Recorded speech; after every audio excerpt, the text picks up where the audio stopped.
যাই হোক, এত কষ্টের পর তুফান মালয়েশিয়া মুক্তি পেতে যাচ্ছে। শাকিব খানের পেজ থেকে শেয়ার করছে। এবার যদি মুক্তি না পায় তাহলে বুঝতে পারবেন এই তুফান মালয়েশিয়া মুক্তি পাওয়া অনেক কঠিন। ঝামেলার জন্য এতদিন ধরে একটা ডেট পিছিয়ে আছে। আশা করি এখানে ডেট জানা গেছে যে কবে মুক্তি হবে সেটা বিস্তারিত জানাবো। তার আগে আপনাদের বাংলাদেশের যে পরিস্থিতি, বন্যা বৃষ্টিতে প্রচণ্ড সমস্যা হইতেছে দেশের, সেটা আপনারা যতটুকু সহযোগিতা করতে পারেন সেটা করবেন। আশা করি সেটা আপনাদের এলাকায় যদি হয় তাহলে তো আপনি যদি ভালো থাকেন তা আপনারা একজন যে কীভাবে উপকার করতে পারেন সেটা আপনারা করেন, এটাই।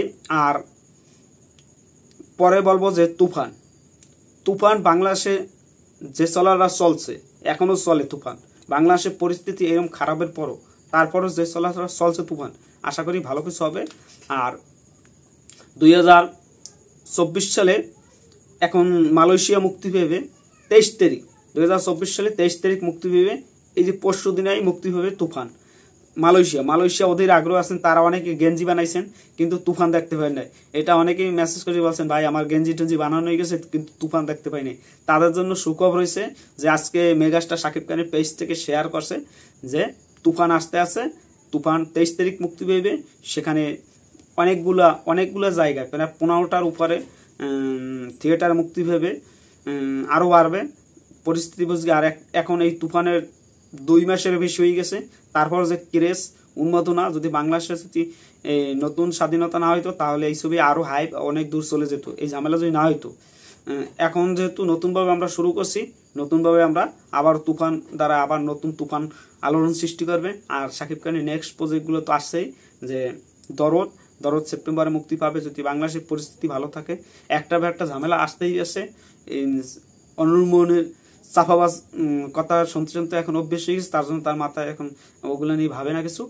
আর তার সমস্যা এখন একটা আসতেই আছে। এই জন্যই যে এই যে ছোট ছবি যারা মুক্তি দেয় তারা বলে যে এই যে আমরা মুক্তি দিলাম না, পরে যদি আমরা ভাবছি এই শাকিব খানের ছবি আছে, পরে আমি ছবিটা মুক্তি দিলাম, দেখুন একটা হিন্দি ছবি নিয়ে আসছে, তাই আমরা কোন সময় দেবো ছবি মুক্তি? তো এইটাই বোঝা গেল যে একটা ঝামেলা আসতেই থাকে। এটা পরিস্থিতি, এটা মাথায় রাখতে হবে, একটা ঝামেলা আসতেই থাকে।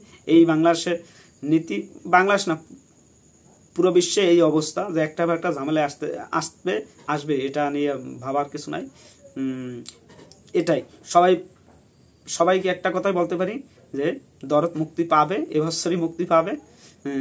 পরিশেষে বলবো যে আপনারা এখন আপাতত যারা তুফান দেখতে পারেন না, তারা বাংলাদেশে অনেক সিনেমা হলে চলে, আপনারা যান।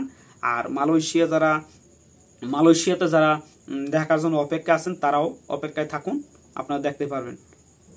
পরশু দিনে আর মাত্র একটি দিন বাকি আছে, খেলা হবে। ধন্যবাদ অল শাকিব এনসা। এখন শুধু অপেক্ষার সময়, মালয়েশিয়া কখন থিয়েটার দেখতে পারবেন নাকি।